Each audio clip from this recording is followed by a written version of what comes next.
Hello friends, તમને બધાને મારા જય અંબે। તો આજે હું બનાવવાની છું રેસીપી। એનું નામ અત્યારથી નહીં કહું, પહેલાં તમને બતાવું કે મેં શું શું લીધું છે। તો આ બ્રોકલી છે, આ લીલી ડુંગળી હોય ને એના આગળનો જે વ્હાઈટ પાર્ટ હોય ને તે લીધો છે, આવા વટાણા લીધા છે અને આ કોબીજ લીધી છે, બરાબર। બધી લીલી જ વસ્તુ લીધી છે અને આ લીલા મરચાં છે, આદુ લસણ લઈશું। તો હવે પહેલાં તો હું આ વટાણા છે 1 કપ છે, એ વધઘટ તમારે કરી શકો, તમારે વધારે ગમતા હોય તો વધારે લેવાના, પણ આ આશરે 1 કપ છે। આ 3-4 મરચાં છે, તીખા છે થોડા, એને હું પહેલાં ક્રશ કરી લઉં। તો જો આવું દરદરું પીસી લેવાનું, બરાબર। તો આવી રીતે હું બધું જ પીસી લઉં। આ બ્રોકલી છે એ આવી દરદરી પીસી લીધી છે, જુઓ, બરાબર। આ ડુંગળી ને કેબીજને પીસી લીધી છે, જુઓ, બરાબર। હવે આ બધું આમાં મિક્સ કરી દેવાનું।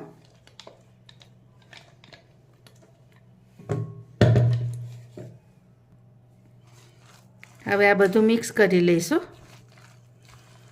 હવે આપણે એમાં પછી રૂટિંગ મસાલા કરી લેવાના। હવે આ દાળિયા લીધા છે, જે ચણાના શેકેલા ચણાના મળે ને એ છે, એની જગ્યાએ તમે ચણાનો લોટ પણ લઈ શકો।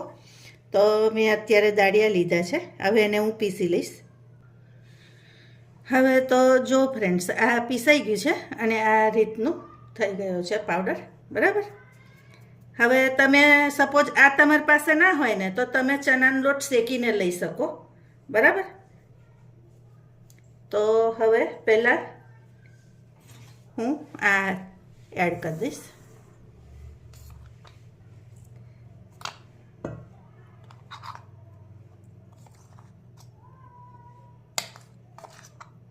અત્યારે 5 ચમચી એડ કરું છું, બરાબર। પછી રૂટિંગ મસાલા કરી દઈશું, જેમાં આ સંચળ પાવડર છે એ 1 ચમચી જેવો એડ કરીશું। સંચળ પાવડર ખાસ એડ કરજો, કારણ કે એનાથી થોડુંક છે ને ચટપટો ટેસ્ટ આવશે, તો તમને વધારે મજા આવશે। આ ગરમ મસાલો છે એ એડ કરી દેવાનો। આ મીઠું છે, મીઠું એડ કરવાનું। આ જીરું 1 ચમચી, આ મરચું, આ હળદર અને જીરું થોડુંક। હવે આ બધું અત્યારે મિક્સ કરીશું આપણે।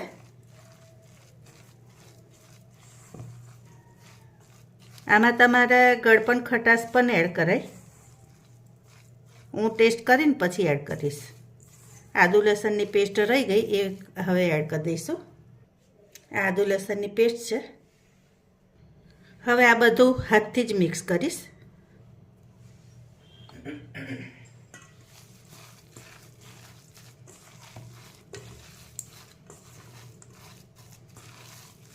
હવે આ પાવડર હું એડ કરી દઈશ,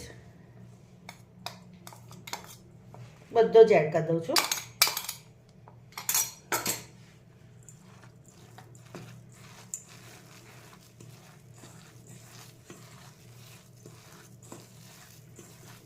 મીઠું ને તમારે ચાખી લેવાનું અને પછી વધઘટ તમને લાગે એ રીતે કરજો, બરાબર। ફ્રેન્ડ્સ, આમાં મને મોઇશ્ચર હજુ વધારે લાગે છે, એટલે આ 2 ચમચી દાળિયા ફરી મેં બ્લેન્ડ કર્યા છે અને એ એડ કરું છું।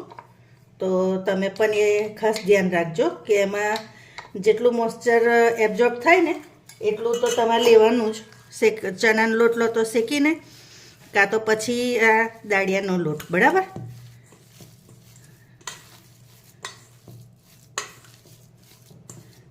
અને ખટાશ ને લીંબુ, ગળચટ્ટું ખાવું ગમતું હોય ને તો લીંબુ ને ખાંડ ચોક્કસથી એડ કરજો, બરાબર। અમે ખાંડ એડ નથી બહુ ખાતા, એટલે હું એવોઇડ કરું છું। તો આવી રીતે આ તૈયાર છે। હવે આ બ્રેડ ક્રમ્સ છે, બરાબર। હવે આની હું ગોળ ટીકી વાળી લઈશ। તો આમાં તેલ લગાવવાની જરૂર નહીં પડે, હાથ પર ડાયરેક્ટ જ થઈ જશે. શેપ તમને જે ગમે ને એ રાખજો, બરાબર. ગોળ, ચોરસ, તમને જે રીતનો ગમે ને એ રીતનો રાખવાનો. તો આવી રીતે કરી અને હું ટીકી કરી લઈશ એની. તમને નાની ગમે તો નાની પણ કરાય, બરાબર ને. આ ખાવામાં ખૂબ સરસ લાગે છે, હેલ્ધી પણ છે.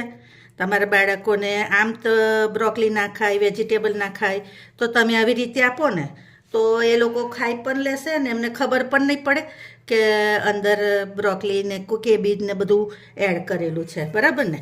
તો તમે આ રીતથી ચોક્કસ બનાવજો. તો જો ફ્રેન્ડ્સ, મેં બધી ટીકીને આવી રીતે કરી લીધી છે. હવે આપણે એને ફ્રાય કરી લઈએ. હવે ફ્રેન્ડ્સ આપણે તેલ એડ કરી દઈશું આમાં.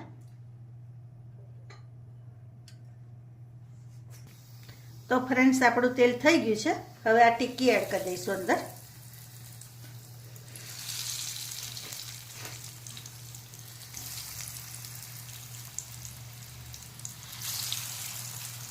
હવે આને આપણે મીડિયમ તાપે થવા દઈશું.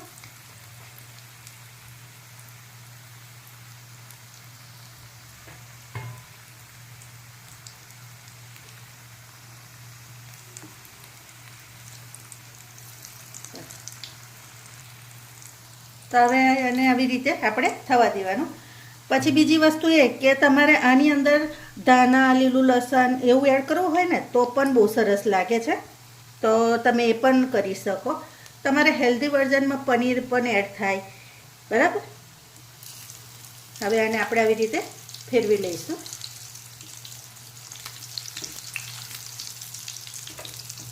તમે એકવાર આ રેસીપી ચોક્કસથી ટ્રાય કરજો, ખરેખર બહુ સરસ લાગે છે. અને આને બને ને ત્યાં સુધી તમારે થોડુંક મીડિયમ તાપે જ થવા દેવાનું, બહુ ફૂલ તાપે ના થવા દેતા, તો પ્રોપર અંદરથી શેકાશે. હવે આપણી ટીકી થઈ ગઈ છે, તો આપણે એને હવે કાઢી લઈશું. તો તમે આ રીતે બનાવશો ને તો તમારી ટીકીમાં બહુ તેલ પણ નહીં રહે. હું તમને પછી નજીકથી પણ બતાવીશ, બરાબર.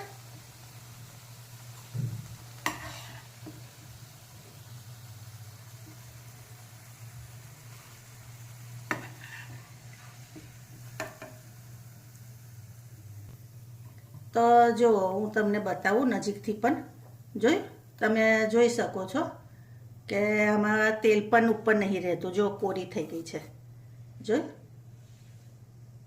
આપણે બીજી પણ શેકી લઈશું. તમારે ત્યાં કોઈ ગેસ્ટ આવવાના હોય ને અને તરત તમારે આવી આ રેસીપી કરો ને તો પણ એમને પણ ખૂબ ગમશે.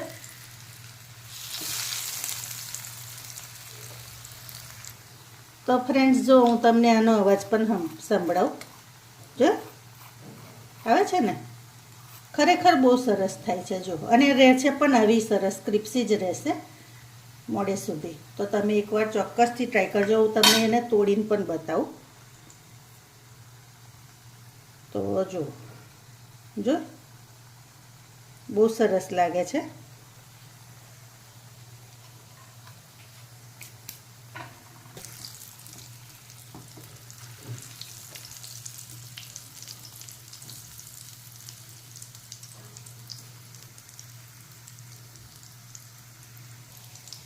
તો આ થઈ ગઈ છે ફ્રેન્ડ્સ. આપણે એને કાઢી દઈશું.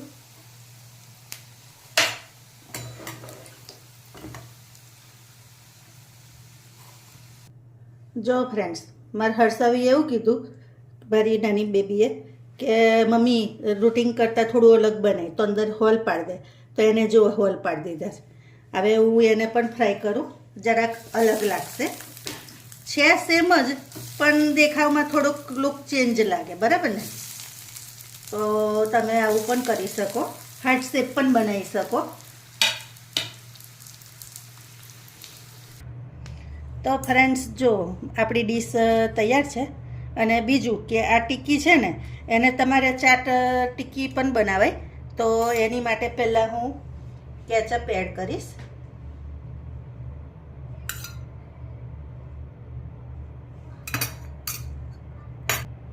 હવે આ ગ્રીન ચટણી છે એ એડ કરી દઈશું. આ દહીં છે એ એડ કરી દેવાનું. ચાટ મસાલો સ્પ્રિંકલ કરી દઈશું. આ ડુંગળી છે એ એડ કરી દઈશું. અને આ સેવ છે એ ઉપરથી થોડીક થોડીક એડ કરી દેવાની. બરાબર. તો તમે આવી રીતે ચાટ પણ ખાઈ શકો. બરાબર. હેલ્ધી વર્ઝનમાં બંને તૈયાર છે. તો તમને મારી રેસીપી કેવી લાગી એ જરૂરથી કહેજો. બરાબર. નવી રેસીપી સાથે આપણે ફરી મળીશું.